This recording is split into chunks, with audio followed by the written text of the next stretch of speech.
बातम्यांचा बुलंद आवाज महा 24 तास.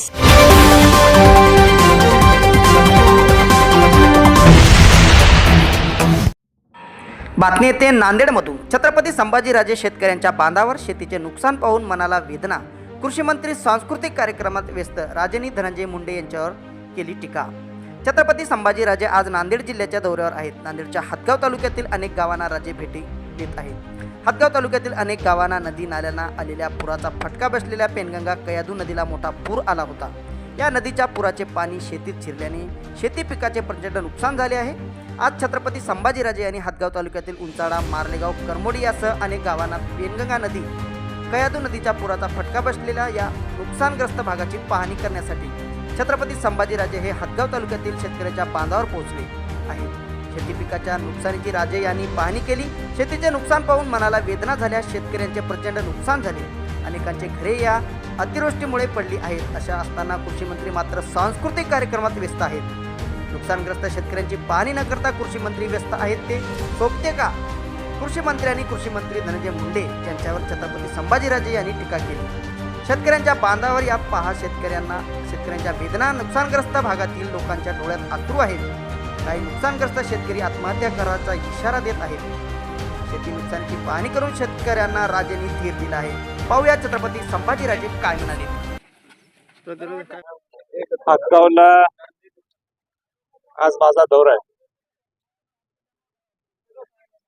सगळी प्राथमिक स्वतः जाऊन काय परिस्थिती निर्माण झालेली आहे हे पाहणी करण्यासाठी मी आलोय. अत्यंत दुःखी आहे मी. इतक्या वाईट पद्धतीने ज्या पद्धतीने पूरित आलेलं आहे आणि इथल्या लोकांचं नुकसान झालं. सरकारने तर पंचनामे करावेच लागतील, त्याबद्दल काही दुमत नाहीये. तुम्ही पैसे तर द्यावे लागतील, त्याबद्दल सुद्धा दुमत नाहीये. पण इन्शुरन्स जो काढलेला आहे ते तुम्ही केव्हा पैसे देणार? मगाशी मी इथं आपलं उंचाडाला होतो आणि तिथं चव्हाण हा शेतकरी म्हटला की मला जर राजे 4 दिवसात जर पैसे आले नाहीत तर मी आत्महत्या करणार. आता हा प्राथमिक स्वरूपात सगळ्यांच्या वतीने धाडस करून त्यांनी मला बोलून दाखवलं. तर मी त्याला धीर दिला की बाबा सरकारने नाही पैसे दिले तर मी तुला पैसे देईन, स्वराज्य माध्यमातून पैसे लगेच फादर देवस्कर पोच करतील म्हटलं. पण हे होऊ नये ह्याच्यासाठी काय आपण उपाययोजना करू शकतो? नदी खोलीकरण असेल किंबहुना अनेक वेगळे त्याचे मार्ग असतील. पण मी शेतकऱ्यांची अवस्था पाहून मला फार मनापासून वेदना झाल्या. आणि कृषी मंत्री तिकडे यायचे सोडून, आमदार खासदार सोडून ते आलेलेच नाहीत. आणि कृषी मंत्री इकडे यायचं सोडून बीडला सांस्कृतिक कार्यक्रमात मग्न आहेत. हे काय बरोबर आहे? काही शोभते काय महाराष्ट्राला? शोभते काय कृषी मंत्र्यांना? जरा या इकडं बघा परिस्थिती काय. तिथं आता मी कुठल्या गावात आहे? मार्ले गावात आहे. त्या इतक्या गरीबात 15 घरं उद्ध्वस्त झाले, घरच नाही राहिली नाही. आता हे ना 10,000 रुपये तुम्ही मदत करायची आणि परत पुढच्याशी पूर येणार आणि परत 10,000 रुपये द्यायचे. काय होणार आहे? 10,000 रडत होते आता ते सगळे. म्हणजे आम्ही दुसऱ्यांच्या घरी जाऊन राहिलो, 10,000 रुपयांनी काय होणार आहे आमचं? आम्हाला घरकुल मिळणार आहे का?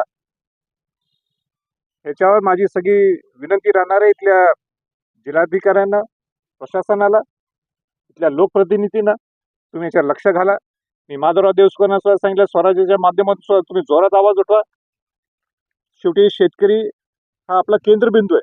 शेतकरी आहे म्हणून आपण जगू शकतो आणि म्हणून बाकी सगळ्या गोष्टी आपण थांबवू शकतो.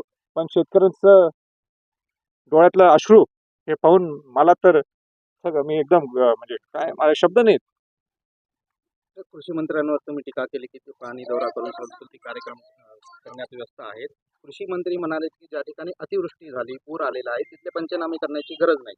आणि मुख्यमंत्री म्हणतात की पंचनामे करावेच लागतील, त्यानंतरच मदत होईल. यांच्यामध्ये त्यांनी बघावं, त्यांनी येऊन बघावं हे काय. मी तर आलो ना, मी आज शेतात जाऊन पाहणी केली ना डायरेक्ट.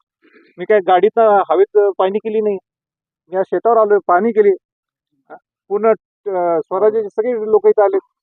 आम्ही स्वतः इथं आलोय. बाकी आमदाराला खासदारांना वेळ नाही घेता यायला आणि कृषी मंत्र्यांनी यायलाच पाहिजे ना. बाकी सगळ्यात थांबवा, तुम्ही कृषी मंत्री आहे, तुम्ही बाकी सगळ्या गोष्टी थांबल्या तरी चालतील.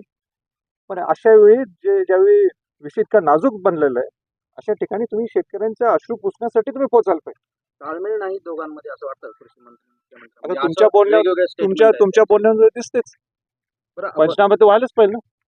आपण तिसऱ्या आघाडीचा पर्याय राज्यासमोर दिला आहे. काय नेमकं नाही, आज रणनीती आहे? मला असं वाटतं की मी अनेक त्याला काय म्हणतो, सगळ्या इथं पाणी करायला लावले आणि राजकीय आणि दुःखात सगळ्या ह्या ठिकाणी राजकीय बोलणं मी नाही, आपलं